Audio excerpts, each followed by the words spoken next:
जौन खिसियई हो रंगवा डाली साली जीजा जौन खिसियई हो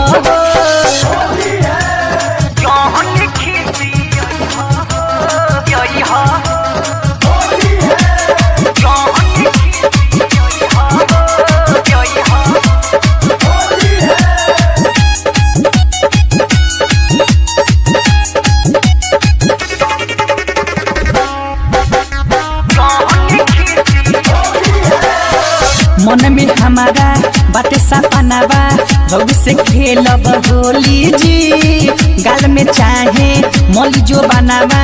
दीदियो नहीं बोली जी मन में हमारा बाटे सपनावा भौजी से खेलम होली जी गाल में चाहे मौली जो बनावा दीदियो नहीं बोली जी साली होली आधा घर वाली जनी हमारा से शरमई हो साली होली आधा घर वाली जनी हमारा से शरमई हो रंगवा डाली साली जीजा जौन खिसियई हो रंगवा डाली साली जीजा जौन खिसियई हो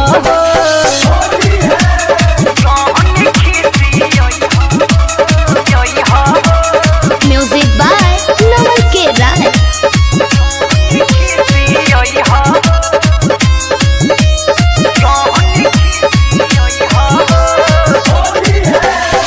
राइटर चंदन चंचल जीजा जनी ही बतिया भूलई हो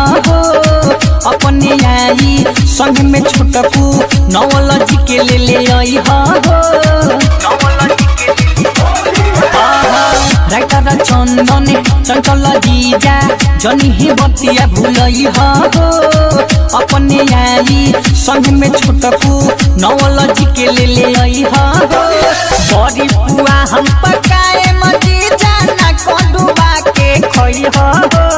बड़ी पुआ हम पकाए मजीजा ना कोडुबा के खोई हो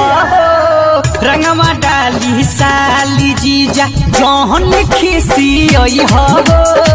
रंगवा डाली साली जीजा जौन खिसियई हो।